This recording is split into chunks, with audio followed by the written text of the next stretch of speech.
Shalom, perkenalkan nama saya Andika Simbolon, NPM 1940 1010 24, lokal Adu Aquaculture. Mangrove adalah suatu komunitas tumbuhan di daerah pasang surut, merupakan sebagian wilayah ekosistem pantai yang mempunyai karakter unik dan khas dan memiliki potensi kekayaan hayati. Ekosistem mangrove adalah suatu sistem yang terdiri dari lingkungan biotik dan abiotik yang saling berinteraksi di dalam suatu habitat mangrove. Hutan mangrove juga salah satu lahan basah yang paling produktif karena tumbuh di daerah pasang surut. Perkenalkan, nama saya Mira Markus, MTM 1940 1010 25, Prodi Aquaculture A2. Baiklah, di sini saya akan menjelaskan latar belakang dari tumbuhan mangrove. Tumbuhan mangrove di Indonesia merupakan yang terbanyak di dunia, baik dari segi kuantitas area, kurang lebih dari 42,550 km², maupun jumlah spesiesnya yaitu kurang lebih dari 45 spesies.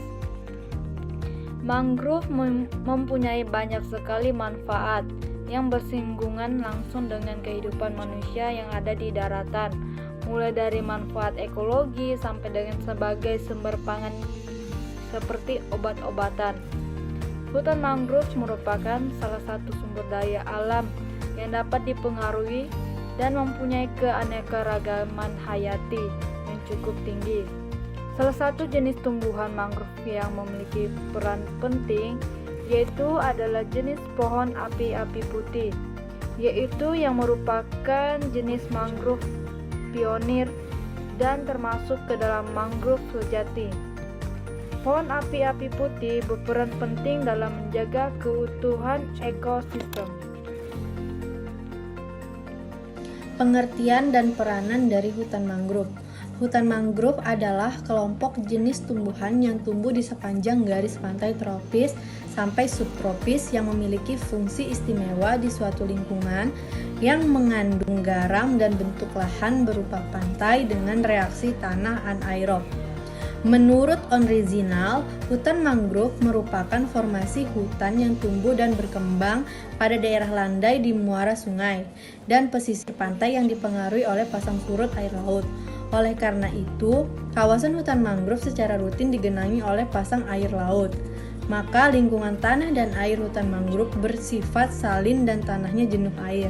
Vegetasi yang hidup di lingkungan salin, baik lingkungan tersebut kering maupun basah, disebut dengan helophyta atau helophytic, sedangkan ekosistem mangrove menurut Kusmana et al. 2003 merupakan suatu sistem yang terdiri atas organisme, tumbuhan, dan hewan yang berinteraksi dengan faktor lingkungan dan dengan sesamanya di dalam suatu habitat mangrove. Mangrove merupakan ekosistem yang sangat produktif.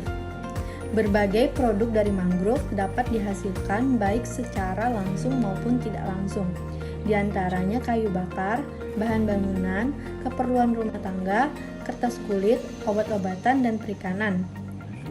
Melihat beragamnya manfaat mangrove, maka tingkat dan laju perekonomian pedesaan yang berada di kawasan pesisir seringkali sangat bergantung pada habitat mangrove yang ada di sekitarnya.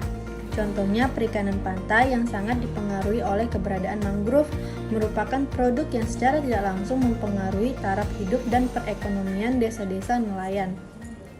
Bergantung pada habitat mangrove yang ada di sekitarnya.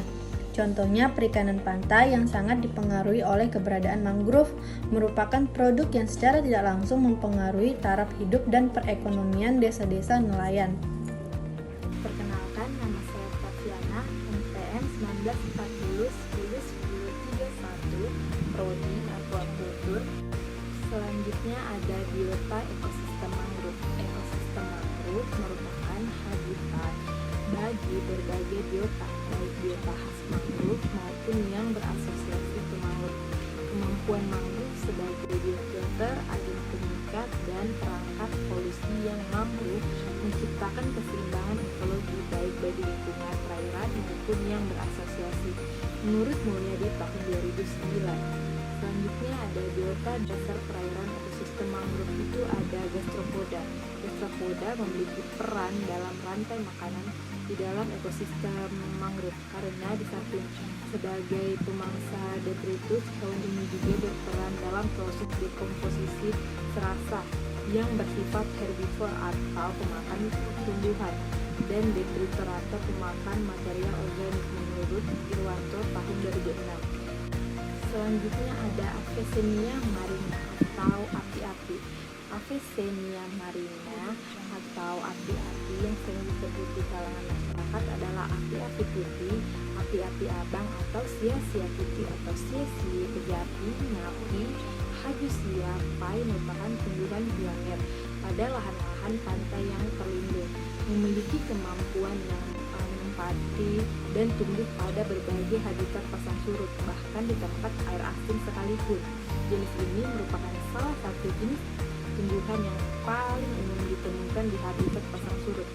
Akarnya sering dilaporkan membantu peningkatan sedimen dan mempercepat proses pembentukan tanah timbul. Jenis ini dapat juga bergelombol membentuk suatu kelompok pada habitat tertentu. Selanjutnya di sini saya akan membahas mengenai klasifikasi dari Avicennia marina. Yang pertama ada kingdomnya ada rantai, yang kedua ada divisinya ada Magnoliophyta, yang ketiga ada kelasnya ada Magniolopsida, yang keempat ada ordonya ada Lamiales, yang kelima ada familinya ada Avicenniaceae, yang keenam ada genusnya ada Avicennia, dan yang terakhir ada spesiesnya adalah Avicennia marina. Nama saya Lena Manaru, NPM 1940 10 10 32, Prodi Aquaculture. Selanjutnya yaitu deskripsi Resipora. Resipora merupakan salah satu jenis tumbuhan mangrove, yaitu kelompok tanaman tropis yang bersifat halofotit atau toleran terhadap garam. Rhizophora sp termasuk dalam famili Rhizophoracea. Ada 3 jenis yang tergolong dalam Rhizophora, yaitu R. moncinata, R. articulata, dan R. cytolasa. Yang selanjutnya yaitu karakteristik dari ciri-ciri asparagus. Tanaman bakau asparagus dapat tumbuh setinggi 10-20 cm. Mikau asparagus. Ekosistem asparagus menyebar ke hampir seluruh wilayah meliputi Pulau Jawa, Madura, Bali, dan Kepulauan Karimun Jawa. Secara ekologi, bakau berbiak di tepi sungai pantai, pasang surut, serta daerah pendalam.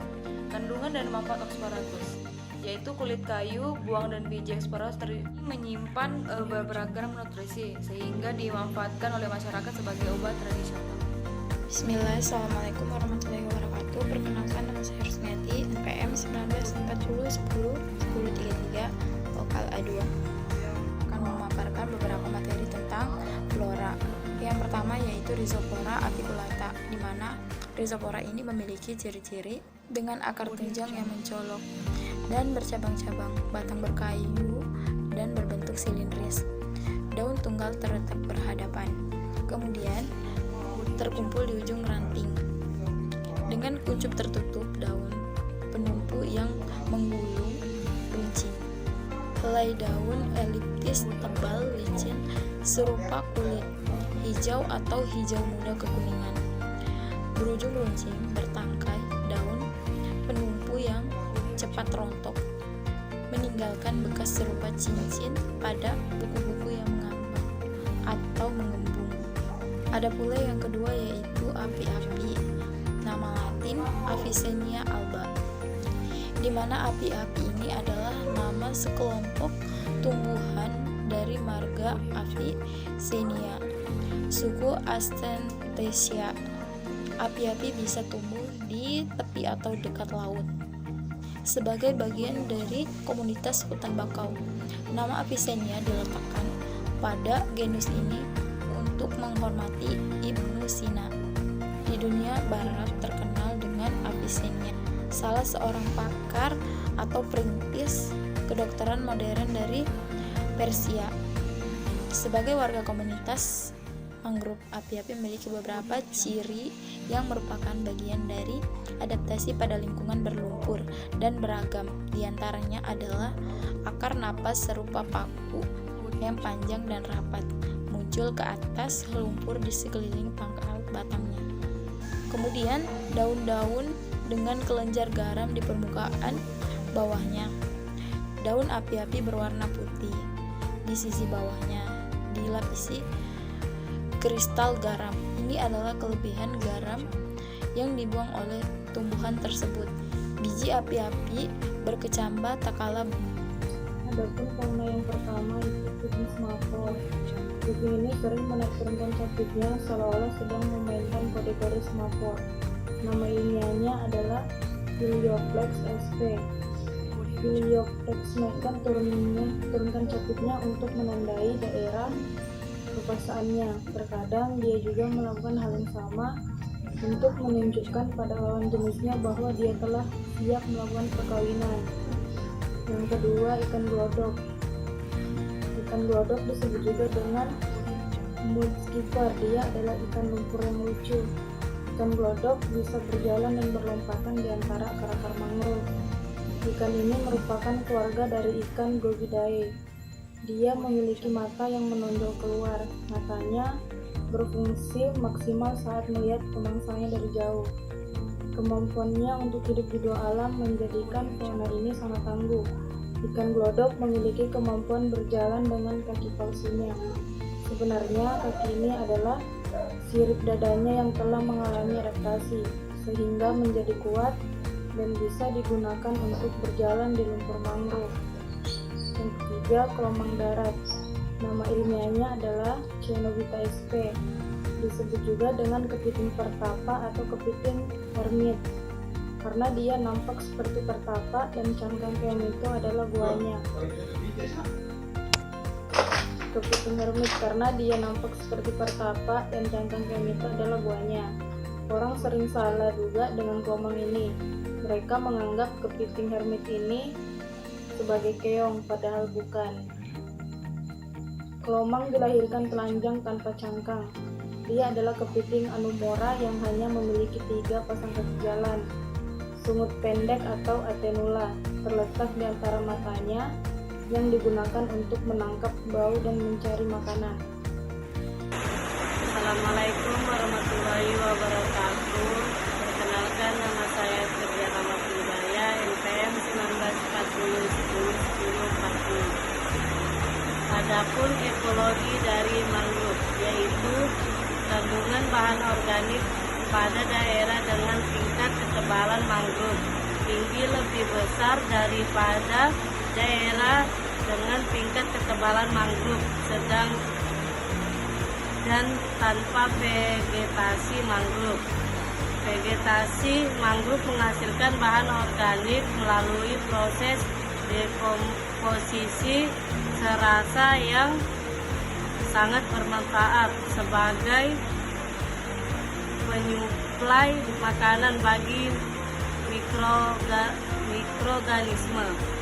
Kualitas air laut secara umum di 3 lokasi penelitian masih berada di bawah ambang batas sehingga biota laut bisa hidup dengan normal. Perbedaan mencolok terlihat pada tingkat kekeruhan, di mana lokasi dengan tingkat ketebalan mangrove tinggi lebih keruh karena proses dekomposisi serasa. Tingkat salinitas air sumur paling rendah terdapat pada sumur yang terletak di lokasi dengan tingkat ketebalan mangrove tinggi. Dengan demikian, vegetasi mangrove berperan dalam meminimalisasi intrusi air laut. Pada perairan dengan tingkat ketebalan mangrove yang tinggi memiliki kelimpahan plankton dan mikrobentos lebih tinggi bila dibanding dengan lokasi dengan tingkat ketebalan mangrove sedang dan tanpa mangrove. Dengan demikian, kehidupan biota pada lokasi yang ditumbuhi mangrove dapat berjalan seimbang karena plankton dapat berperan sebagai produsen dan rantai makanan.